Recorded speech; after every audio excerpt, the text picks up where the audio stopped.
The Joker, o el Guasón, como lo conocemos en este lado del charco. Guasón, ¿en qué estaban pensando? Es un personaje famoso por múltiples motivos: cómico conceptual, excelente bailarín, experto en fuegos pirotécnicos, luchador de Mortal Kombat, pero sin duda la razón más importante de su fama es el protagonizar memes con frases que nunca dijo. Por eso hoy en el baúl de George analizamos Vivimos en una sociedad, la película. Bueno, una bromita nomás. Ahora me voy a poner serio. Usualmente en una película de este tipo se suele enfocar al villano como el responsable de todos los males, pero cuando profundizamos en el villano como resultado, encontramos varios factores que se repiten. Y sí, digo se repiten, porque esta simple idea se ha explorado tantas veces que se nos pueden ocurrir infinidad de historias y personajes con la misma moraleja, y aún así esta no deja de ser una de las críticas más mordaces que se han abordado al respecto. La novedad quizás es que esta vez es una película de superhéroes el que encara el desafío, y sirviéndose de uno de los personajes más ruines de la cultura popular, adquiriendo en el proceso un carácter mitológico. De un tiempo a esta parte, el cine superheroico ha sido liderado por Marvel, y eso no significa que sus películas sean necesariamente mejores, hoy no estamos para ese debate, pero es un hecho que a DC le tomó varios años integrarse a esta fiesta, y cuando finalmente parecieron haber encontrado un rumbo, nos dieron una de las mejores producciones del 2019 y quizás incluso de la década. Desde el primer avance pudimos notar que este no sería un largometraje convencional de superhéroes, es decir, no había efectos especiales, no iba a aparecer Batman y se iba a centrar en la figura de un villano, contenido altamente polémico considerando el historial de los Estados Unidos y por esa misma razón ya podía olvidarse de China, el mercado más grande del cine actualmente y donde por supuesto no lo exhibieron. Y a eso le sumamos que su presupuesto no superaba los $60 millones, cifra literalmente absurda en este tipo de producciones. Con todo esto, como mínimo se esperaría un director de alto calibre, y en su lugar pusieron a Todd Phillips, más conocido en el ámbito de cine de comedia, habiendo dirigido la trilogía de The Hangover. ¿Qué pasó ayer? What the hell? Con todo esto, no cabe duda que se trataba de un gran riesgo. No, me equivoco. Suicide Squad fue un riesgo. Esto de acá era inconcebible. Y sin embargo lo hicieron. Nos dieron una película madura, seria, con cierto nivel de profundidad diría yo, y su paso por los premios fue brutal, con un Joaquín Phoenix llevándose merecidamente todos los galardones. El largometraje se centra en la vida de Arthur Fleck y es una propuesta acerca de los orígenes del Joker, cómo era su vida antes de convertirse en uno de los villanos más icónicos de la historia y en las causas que lo arrastraron a ello, y básicamente podemos decir que toda la película toma como base la famosa frase de "el hombre es bueno por naturaleza, es la sociedad la que lo corrompe", y sí, ya sé, Rousseau emitió este veredicto en el contexto de la Ilustración y su intención era cuestionar las estructuras educativas de su época. No tiene tanto que ver con los orígenes del bien y del mal desde una perspectiva moral precisamente, y hay varias frases más de él que nos dan esta pauta. No obstante, la frase es poderosa porque aún traducida a nuestro contexto actual, logra retratar una realidad latente. Es más, viendo las manifestaciones que han sacudido a Estados Unidos en las últimas semanas, más de uno podría afirmar que esta película fue incluso profética. Porque, aunque queramos reconocerlo o no, tenemos sociedades con problemas estructurales graves que los líderes de turno ni por asomo se atreven a intervenir. Este tipo de sociedades son una bomba de tiempo y este tipo de películas nos ayudan a despertar. Así que, vamos por partes para entender este caldo de ideas.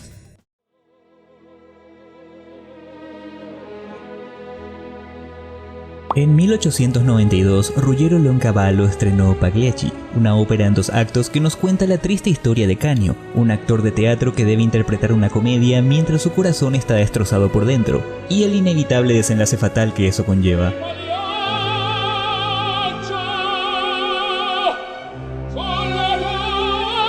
Y es que hay una frase entre las muchas que deja el film que convierte a Arthur Fleck en un Canio moderno. Momentos antes de asfixiar a su madre, Arthur declara: "Solía pensar que mi vida era una tragedia, pero ahora me doy cuenta que es una maldita comedia". Lo que realmente impacta de esta escena es que Arthur está haciendo algo moralmente incorrecto. Por supuesto que el asesinato está mal, pero en este punto de la película entendemos perfectamente por qué lo está haciendo.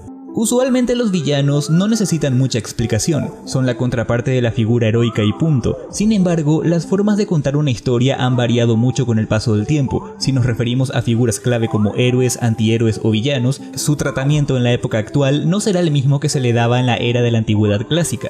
Por citar un ejemplo, tenemos el caso de los antihéroes. En el sentido clásico, un antihéroe era un personaje común y corriente que carecía de las grandes cualidades propias de un héroe, pero aún así lograba grandes hazañas. Dos ejemplos actuales de este modelo serían Luigi, el hermano de Mario, o Coraje, el perro cobarde. Ambos son miedosos y sin grandes habilidades para enfrentar los problemas que se les presentan, y a pesar de ello, el conflicto los obliga a ponerse de pie. En el sentido moderno, un antihéroe se entiende como alguien que no encaja dentro del modelo tradicional de héroe, pero tampoco es un villano en sí mismo y se pueden dar muchos casos, como por ejemplo The Punisher, quien es un asesino de criminales pero motivado por su propio sufrimiento y la falta de justicia en el mundo. Usualmente este tipo de personajes suelen plantear un cuestionamiento moral, porque sus acciones no se recomiendan en absoluto por más que en ocasiones puedan llegar a hacer cosas buenas. Y así mismo ha pasado con héroes y villanos. Antiguamente se trataban de dos figuras totalmente opuestas, siguiendo el modelo de protagonista contra antagonista. Si el héroe es bello, el villano debe ser feo. Si el héroe es carismático, el villano debe ser antipático, y etc. Pero con el paso del tiempo se fueron probando diferentes combinaciones hasta que llegamos al punto en que existen obras donde el villano es más interesante que el propio héroe y genera más interés en el receptor que este último. Entonces, me atrevo a decir que en pleno 2020 estamos en un momento en que los polos de héroe y villano se han estrechado notoriamente, sobre todo para contar historias de protagonistas con un punto de partida y su evolución o involución moral. Pero a pesar de la historia, todos estos personajes se siguen basando en modelos ya establecidos. Estos modelos reciben el nombre de arquetipos. Un arquetipo, como la palabra lo indica, representa la arquitectura para un personaje. La figura del villano corrompido por las circunstancias es un arquetipo y está presente en obras de diferentes tipos y estilos. Explorar la caída de los valores en un personaje se ha puesto de moda, y si sos seguidor de este canal, dudo que no te hayas topado ya con más de un ejemplo. Y no, estas obras no buscan reivindicar a quienes cometen estos actos, pero sí nos ayudan a entender qué los lleva a cometerlos, advirtiendo de la necesidad de reparar las grietas que permitan que esta clase de personas existan. Básicamente lo que todas estas novelas, series y películas nos están diciendo es que cualquiera puede ser un villano si se dan las condiciones. De esa forma, Joker es mucho más que una simple película de carácter superheroico. Se vale de la figura del villano para hacer una mordaz crítica social a un sistema deshumanizado. Desde que empezamos este sombrío camino, vemos cómo todos los elementos de la película se ponen en función a retratar la miserable vida de Arthur Fleck, un hombre de escasos recursos, un perdedor, un hombre triste que intenta sobrevivir económicamente divirtiendo a los demás, y casi como una absurda jugarreta del destino, condenado a reír sin control por una deficiencia mental. En la fotografía impera el frío como temperatura habitual y Ciudad Gótica se presenta como una ciudad en decadencia y con profundas desigualdades sociales, con políticos corruptos, calles sucias y habitantes estresados y poco amables. En este contexto, Arthur recibe todo tipo de maltratos: hostigamiento callejero, malnutrición, atropello laboral, traiciones, falta de empatía, atención médica mediocre, y podemos seguir extendiendo esta lista. De hecho, todos estos problemas se van agudizando a medida que avanza la historia, y cada uno de estos elementos es una pieza que va moldeando una frustración peligrosa en el personaje, frustración que intenta sobrellevar buscando refugio en su madre y en un conocido conductor televisivo, esperando que algún día lo reconocerán por lo que realmente es. Pero incluso cuando ellos terminan hiriéndolo es que se produce el quiebre definitivo y su transformación se completa. Es como ante Wall. ¿Recuerdan The Wall? Donde cada cosa mala que le va pasando al protagonista a lo largo de su vida se materializa con un ladrillo en una muralla simbólica que lo va aislando del mundo y sus seres queridos hasta que solo queda un ser lleno de odio y violencia. Eso mismo lo vemos en este largometraje, como dije, nada nuevo y bajo el sol. El mensaje de la película es de hecho bastante claro: las sociedades en decadencia producen individuos en decadencia. Así, el camino del bien y la rectitud se representa en una escalinata que el protagonista sube con esfuerzo todos los días tras completar su jornada laboral. Por eso la escena de Joaquín Phoenix descendiendo con placer a la locura resulta gratificante y aterradora al mismo tiempo. Gratificante porque por fin nuestro protagonista se empodera en un claro sentimiento de reivindicación. Aterradora porque sabemos que la vía de escape por la que ha optado no es para nada constructiva. Y lo peor de todo es que casos similares los podemos encontrar en la realidad. El punto es que para conducirnos a esta destrucción de Arthur Fleck y edificar al payaso del crimen, la película se vale de múltiples aspectos, y ahí son claras las reminiscencias a otras películas de corte un poco más clásico. Tenemos el caso de Taxi Driver de Martin Scorsese, que nos retrata una sociedad moralmente decadente y sucia y con políticos en plena campaña electoral. Lo curioso de esta historia es que está contada desde la posición de un humilde taxista, la ciudad vista desde abajo hacia arriba. Usualmente en las películas de Batman siempre se nos muestra la ciudad gótica desde una posición superior, desde lo alto de la figura guardián de Batman hacia lo más bajo de la criminalidad y la decadencia. Pero Joker es una historia contada desde la perspectiva de una de sus víctimas y todo el flagelo que ello conlleva. Otro caso notable es el de The Keynote Comedy, también de Scorsese, que retrata el absurdo mundo del espectáculo, aunque esta película trata más sobre la cómica cruzada de un aspirante a figura mediática. Joker se encarga de encarar este tema desde otra perspectiva, representando un programa de televisión que es un escape de la realidad para Arthur, pero que está centrado en la burla y la falta de empatía, convirtiéndose así en un ejemplo más de la sociedad podrida en que se desenvuelven nuestros personajes. Como dijo alguna vez Federico Fellini, la televisión es el espejo donde se refleja la derrota de todo nuestro sistema cultural, y si nos enfocamos específicamente en los altibajos mentales de Arthur Fleck, no podemos sino recordar a Alguien voló sobre el nido del cuco de Milos Forman, una obra que nos muestra que la rigidez impuesta y la falta de comprensión para tratar estos problemas terminan haciendo más daño que bien. Todd Phillips plasmó referencias a todas estas películas para contar una historia con un final mucho más trágico. La pregunta es, ¿por qué usar al Joker para señalar todo esto? Porque si vamos al caso, ¿no sería mejor un personaje más realista? Y sí, he leído críticas de gente diciendo que no les gustó la película solamente porque no hay evidencia científica de que una personalidad tan introvertida como la de Arthur Fleck se convierta en el genio del mal que es el Joker. Se nota que no saben nada del mundo de Batman, pero eso está bien porque así puedo alargar este video.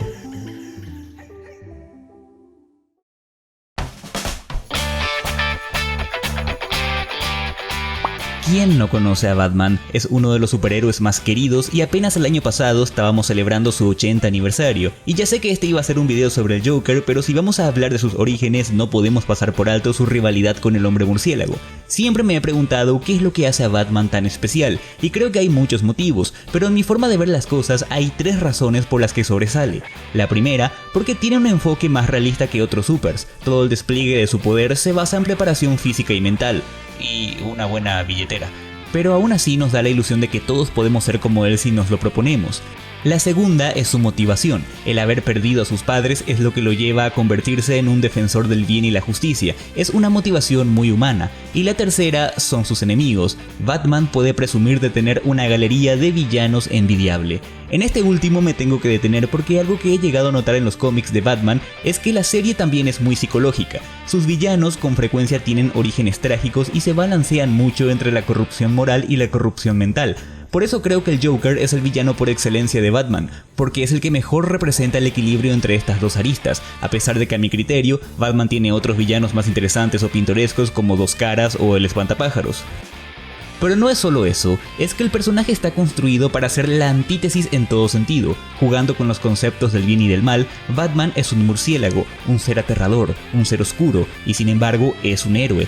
Tiene entonces todo el sentido del mundo que el Joker sea un bromista, un ser alegre y con un retorcido sentido del humor. El payaso del crimen es extrovertido, viste ropa colorida y apoya el caos. El hombre murciélago es reservado, casi monocromático y representa el orden y la disciplina. Esta es la base, ya que el personaje fue reinterpretado muchas veces de acuerdo a la coyuntura del momento y podemos decir que estuvo a un paso de no llegar hasta nosotros nunca. Verán, desde su primera aparición en abril de 1940, la carrera criminal del Joker pudo haber durado nada más que 30 páginas, ya que estaba pensado para morir al final de su episodio debut, pero los directores de DC vieron un fuerte potencial en este personaje y exigieron a los escritores que el villano continuase vivo, y es que las primeras aventuras de Batman estaban llenas de gángsters y criminales de poca monta, ya que eso era la realidad de Estados Unidos por aquel entonces, pero evidentemente el héroe necesitaba algo más, un villano que no le resultase tan fácil de vencer. Entonces crearon a un personaje tomando como inspiración a un Conran Bate de la película El hombre que ríe de 1928. Al principio era un simple asesino en serie de sonrisa siniestra que cometía sus asesinatos con un veneno que deformaba el rostro de sus víctimas con una grotesca sonrisa, y como cereza del pastel solía dejar naipes en la escena del crimen. Posteriormente aparecería en 9 de los primeros 12 ejemplares de Batman y su recurrencia ayudó a posicionarlo como la némesis principal del hombre murciélago. Desde entonces su personalidad se siguió trabajando, pronto adquirió un carácter más bromista para suavizar su aspecto amenazador y así hacerlo blanco del público más juvenil. Un ejemplo de esto es que una de las pocas veces que se le vio al Joker portando un arma de fuego fue en la portada de Detective Comics número 69 de 1942, y pronto este detalle fue eliminado para que el Joker no fuese un simple criminal. El Joker debía emplear métodos más ingeniosos y retorcidos para enfrentar a sus adversarios. Siguiendo nuestro hilo, la década de los 60 fue una época de mucha censura, así que la violencia explícita se suavizó en las historietas y por aquel entonces, en 1966, la interpretación de César Romero de un Joker disparatado influyó al personaje original de los cómics. Vale resaltar que durante este periodo se instaló gran parte del atrezo definitivo del personaje, como armas de fuego falsas, flores chorreantes de ácido y los crímenes complejos y absurdos. Sí, también por esta época se lo empezó a llamar Guasón en México y de allí para toda Latinoamérica. Recién en los 70, ya libres de tanta censura, fue que el Joker empezó a mostrar su faceta más desequilibrada. Dejó de ser un bufón egocéntrico para volverse un maníaco homicida cuyos crímenes lo hacían ver como un genio del mal. Se empezó a sugerir que padecía una enfermedad mental y por ese motivo la cárcel como su destino final fue reemplazada por el mítico asilo Arkham. También se le otorgaron nuevos rasgos físicos como una mandíbula más extensa y un cuerpo más alto y delgado. Estos cambios influyeron notablemente en la versión cinematográfica de Tim Burton de 1989 y en la serie animada de 1990, donde Jack Nicholson y Mark Hamill hicieron lo suyo respectivamente. Llegados a este punto podemos pensar que las acciones del Guasón carecen por completo de lógica. Según la ética, todo lo que el ser humano hace está motivado por una razón, pero Joker parece salirse de esta teoría con una naturaleza insaciable por el caos y por desestabilizar el status quo, revelando en el proceso hipocresías culturales, sociales y políticas, como si de un artista macabro se tratase, aunque eso no implica que no busque su beneficio personal la mayoría de las veces. Sin duda su punto más álgido llegó con la interpretación magistral de Heath Ledger en Paz Descanse. La visión cinematográfica de Christopher Nolan dotó al personaje de un carácter más anarquista y absurdo, escupiendo las verdades que nadie quiere decir y además de una nueva dimensión psicológica. Tantas visiones y formas de emplear al personaje es lo que lo convierte en una mina de oro en las manos correctas. Y llegamos a Joaquín Phoenix. No vamos a hablar de Jared Leto, no insista. Eso sí, estaríamos mintiendo si dijésemos que esa idea de utilizar el origen del Joker para retratar un sistema podrido es propia de esta película. Como ya dije, estos elementos se venían trabajando desde mucho antes. Un cómic en particular donde se puede apreciar claramente esto y que de hecho recomiendo mucho es The Killing Joke o La Broma Asesina, uno de los mejores capítulos en la historia de Batman. También fue escrito por Alan Moore, no se podía esperar menos del autor de Watchmen. Otra de las frases que marca la película es cuando Arthur dice "he tenido un mal día", una clara referencia a este cómic, porque es el momento en que su quiebre es definitivo. En La Broma Asesina, más que buscar un beneficio personal, el Joker busca demostrar que todos podemos terminar igual que él. Todo lo que se necesita es tener un mal día, por lo que somete a sus víctimas a una dura tortura psicológica. Por supuesto, en la historia nos cuenta la vida frustrada de un hombre que ya ha venido soportando todo tipo de tropiezos, al igual que Arthur, pero aún así lucha por mantenerse en la línea de lo correcto hasta que se vuelve insostenible. Y aunque esta historia es solo una teoría de las muchas que pueden plantearse sobre el origen del villano, es indispensable para entender su razonamiento y también para apreciar las maravillas narrativas que se pueden hacer con estos personajes. Por haber puesto la lupa en tantos aspectos propios de la actualidad es que esta historia adquiere un carácter no solo de crítica, sino incluso de diagnóstico médico, un mito moderno si se prefiere. Y ahora vamos a ver esa parte.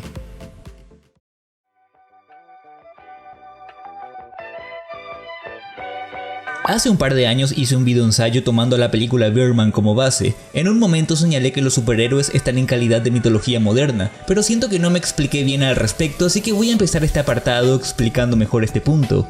Ya hablamos de los arquetipos, de cómo estos pueden dar puntapié para crear personajes icónicos, pero si lo llevamos a un plano más allá, el arquetipo ya no representa únicamente un modelo, sino una realidad. Y cuando hablamos de mitología en los cómics, usualmente nos limitamos a pensar en los personajes que se inspiran directamente en dioses antiguos, pero es mucho más que eso.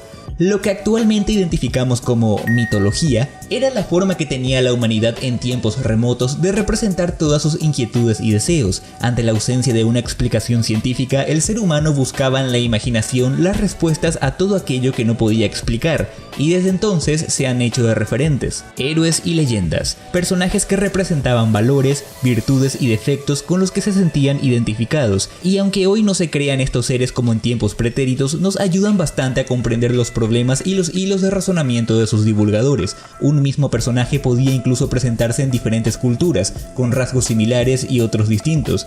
Y sí, todo esto está implícito en la cultura popular. Tenemos que considerar que el concepto de superhéroe surgió en uno de los momentos más difíciles de la historia, 1929, año de la Gran Depresión. Si bien surgieron como entretenimiento puro, queda claro que fueron una respuesta fantástica a la realidad, un deseo implícito de ser protegidos por alguien físicamente más fuerte y moralmente incorruptible.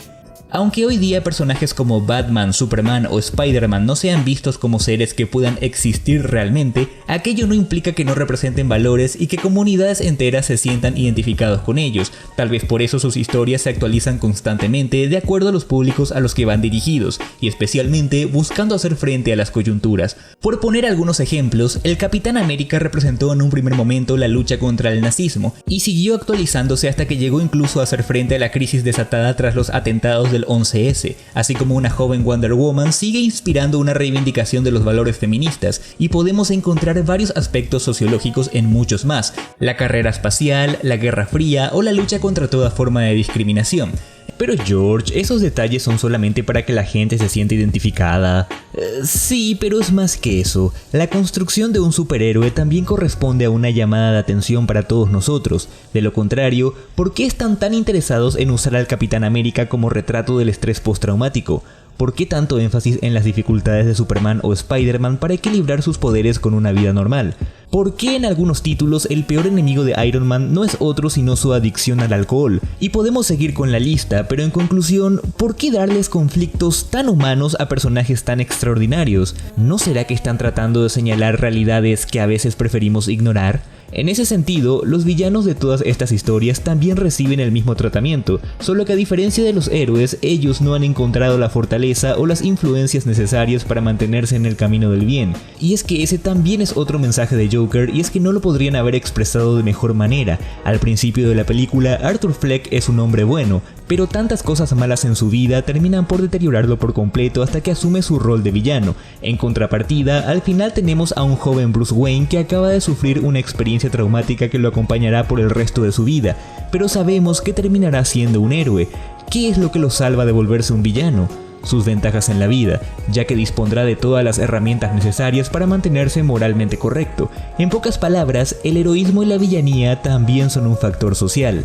Entonces, si el superhéroe es una representación de valores positivos, de estabilidad y de protección, por lógica los supervillanos vendrían a representar todo lo contrario: el miedo a ser asaltados, el miedo a la enfermedad, el miedo a la ruina, el miedo a ser manipulados, el miedo a morir, etc.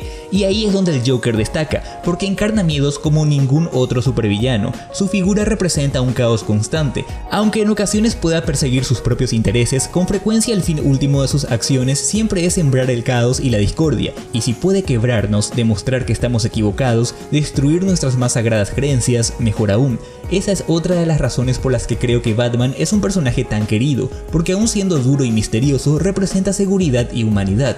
Y yendo más lejos, creo que la razón por la que el Joker se ha hecho tan popular ni siquiera es por todo lo mencionado. Más allá de todos los miedos que pueda despertar, lo que más nos estremece del Joker es saber que en un mundo tan cruel como el nuestro, todos podemos terminar como él. Y no creo que ninguna persona cuerda desee una condena de ese tipo. Como dije, ya tenemos muchas historias que se enfocan en personajes así. Que sea un tema tan recurrente en el arte ya debería llamarnos la atención. El punto es que hay formas y formas de contar la misma historia una y otra vez, algunos más naturalistas para que nadie se confunda, y en otros casos más exagerado para que el mensaje logre calar hondo.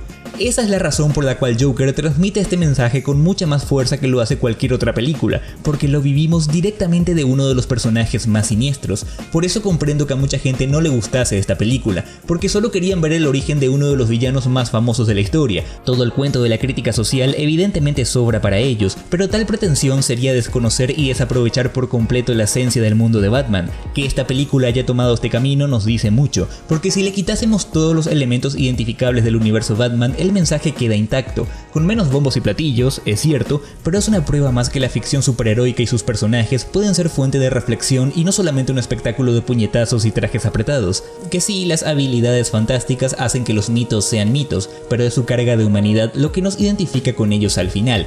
Por haber pateado tantos convencionalismos, un humilde aplauso de un servidor para Joker y para quienes se encargaron de darle vida.